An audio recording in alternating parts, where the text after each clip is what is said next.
আজকে আমি খুব সহজে তোমাদের কয়েকটা ফল দিয়ে খুব সহজে বাটি আইসক্রিম বানিয়ে দেখাবো। তার জন্য নিয়ে নিতে হবে, তোমরা তোমাদের পছন্দ মতো ফল নিয়ে নেবে। আর আমি নিয়ে নিয়েছি কয়েকটা ড্রাই ফ্রুট। আর খেজুরগুলোকে অবশ্যই দানা বের করে ফেলে দিতে হবে। আর সব ফলগুলোকে কেটে নিতে হবে। এখন মিক্সিং জার নিয়ে নিয়েছি, আর মিক্সিং জারের মধ্যে আমি ড্রাই ফ্রুটগুলোকে পেস্ট করে নেব। তো এখন সব ড্রাই ফ্রুটগুলো নিয়ে নিচ্ছি, ড্রাই ফ্রুটগুলোকে পেস্ট করে নেব। আর দেখো, নিয়ে নেওয়ার পর একটা দুধের প্যাকেট নিয়ে নিয়েছি আমি।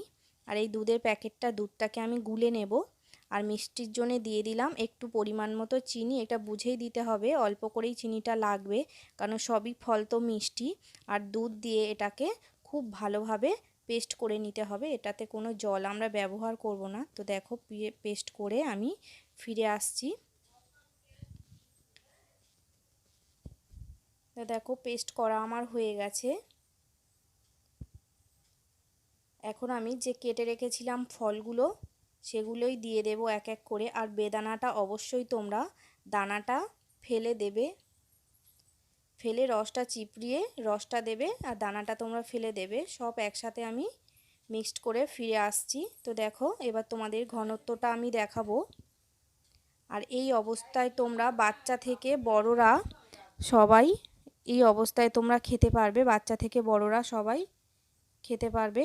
আর এটাকে আমি এখন বাটিতে ঢেলে বাটি আইসক্রিম বানিয়ে নেব। আর একটা চকলেট ফ্লেভার বানানোর জন্য আমি একটা ক্যাডবেরিজ নিয়ে নিয়েছি।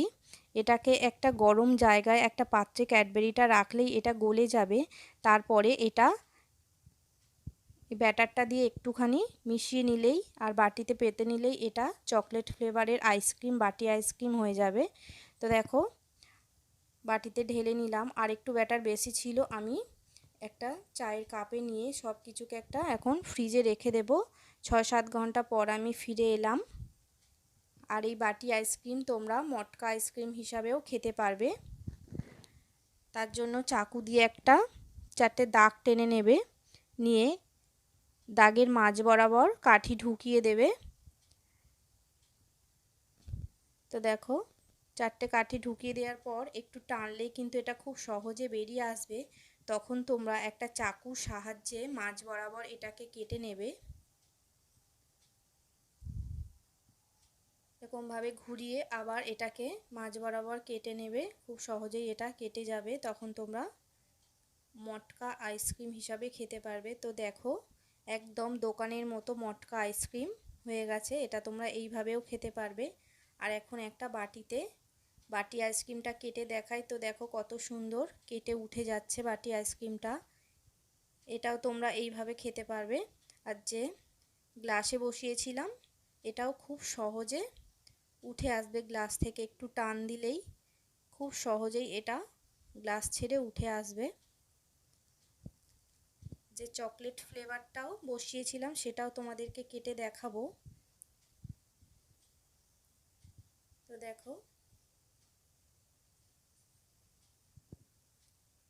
একটা কাঠির সাহায্যে এটাকে কাটলে এটা খুব সুন্দরভাবে কেটে যাচ্ছে। তো বন্ধুরা, এটা তোমরা অবশ্যই বাড়িতে ট্রাই করে দেখো। আর ভালো লাগলে একটা লাইক, কমেন্ট, শেয়ার করে একটা সাবস্ক্রাইব করে আমার পাশে থেকো।